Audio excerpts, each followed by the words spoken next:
درود پاک پڑھیں اللہم صلی علی سیدنا شاعر صدیق ایک پل پر دو اشعار پیش کروں گا۔ مسلم ہے محمد سے، مسلم ہے محمد سے، وفا سے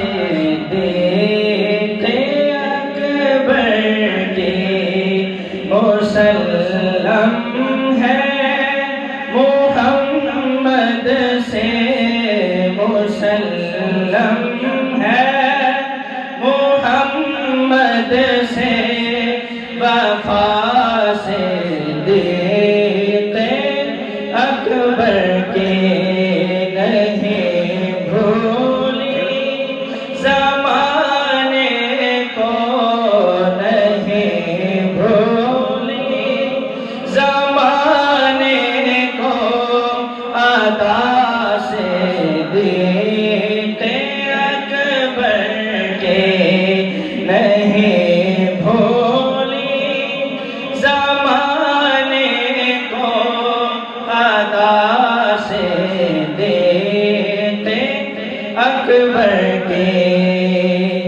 ہم ان کی تعریف کیوں کرتے ہیں؟ شاعر اس کی وجہ بیان کرتا ہے۔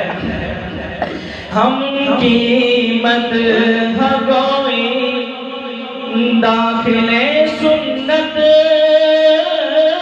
نہ کیوں سمجھے، ہم کی مدح گوئی داخل سنت نہ کیوں سمجھے،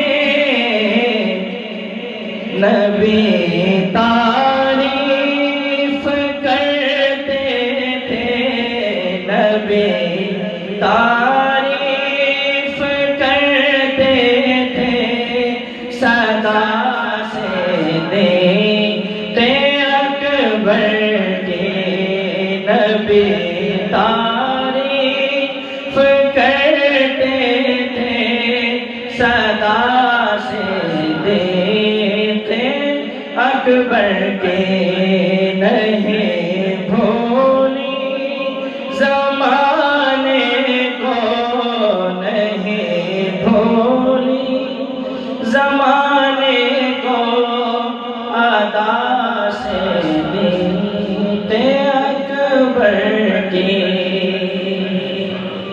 دینی تدریس کو ہی ترجیح دیں گے۔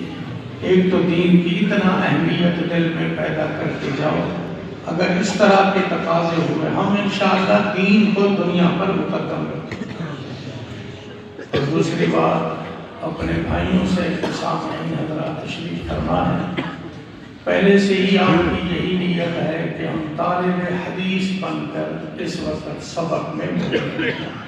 اگر نیت تازہ نہیں کر سکے تو اب دوبارہ اپنی نیت کی تجدید کر لیں۔ جو حضرات بھی یہاں جمع ہیں، جہاں تک آواز پہنچ رہی ہے، سب کے سب یہ نیت کر لیں کہ ہم آخری حدیث کا درس دینے کے لیے، سبق پڑھنے کے لیے طالب حدیث بن کر یہاں بیٹھے۔ اور حضرت اقدس جب بخاری شریف کی آخری حدیث کا درس دیں گے، پھر اس کے بعد اختتامی دعا ہوگی۔ اس دعا کی قبولیت کے بارے میں اکابرین نے بڑی عجیب عجیب باتیں نقل کی۔ ایک محدث فرماتے ہیں میرا 120 مرتبہ کا تجربہ ہے، 120 مرتبہ۔ جب بھی مجھے کوئی مشکل پیش آئی، کوئی حادثہ پیش آیا، کوئی پریشانی آئی، کوئی بیماری آئی، تو میں نے بخاری شریف کی تلاوت شروع کر دی۔ جب میں نے مکمل بخاری شریف کی دونوں جلدوں کی حدیثیں مکمل کر لیں، بعد میں دعا کی، فرمایا 120 مرتبہ کا تجربہ بتلا رہا ہوں، ہر معاملے اور حادثے میں اللہ نے میری دعا کو قبول فرمایا۔ اس لیے طالب حدیث بن کر بیٹھیں اور اس جذبے سے بیٹھیں، اپنے دل میں کوئی اپنی ضروریات سامنے رکھ کر کے بیٹھیں، اللہ سے درخواست کریں دل ہی دل میں، انشاءاللہ یہ قبولیت کی ساعت اور گھڑی ہے۔ اور وہ واقعہ تو بہت ہی مشہور ہے۔ حضرت مولانا عبدالحق صاحب اکوڑا خٹک والے جب دارالعلوم دیوبند میں مدرس تھے یا آخری سال تھا تو انہوں نے اپنے بعض میں بیان کیا، کتاب میں لکھا باقاعدہ کہ برطانیہ میں دارالعلوم دیوبند سے محبت کرنے والا ایک بہت بڑا مالدار شخص، اس پر جھوٹا مقدمہ ہو گیا اور اگلے دن خطرہ تھا کہ شاید پھانسی کی سزا ہو جائے، تو انہوں نے تار بھیجا۔ اس زمانے کے اعتبار سے تار کا نظام چلتا تھا۔ شیخ الحدیث کی خدمت میں درخواست کی، مہربانی کرو علماء اور طلباء کو جمع کر کے بخاری کی تلاوت کرو اور میرے لیے رہائی کی دعا کرو۔ چنانچہ جب یہ پیغام آیا، شیخ الحدیث نے اساتذہ کو اور دورہ حدیث کے طلباء کو جمع کر کے بخاری کی اخلاص کے ساتھ اسی جذبے سے تلاوت کی۔ 2-2.5 گھنٹے کا یہ نظام چلتا رہا۔ آخر میں جب شیخ الحدیث نے دعا کے لیے ہاتھ بلند کیے، ابھی وہ ہاتھ منہ پر نہیں پھرے تھے، اطلاع آ گئی اللہ نے مقدمے میں نجات عطا فرمائی۔ بہت ہی قبولیت کی گھڑی ہے، اس لیے اپنے دل کے اندر اپنی آرزوئیں خیر کی لے کر بیٹھیں اور طالب حدیث بن کر بیٹھیں، اس کا بڑا اثر ہوگا۔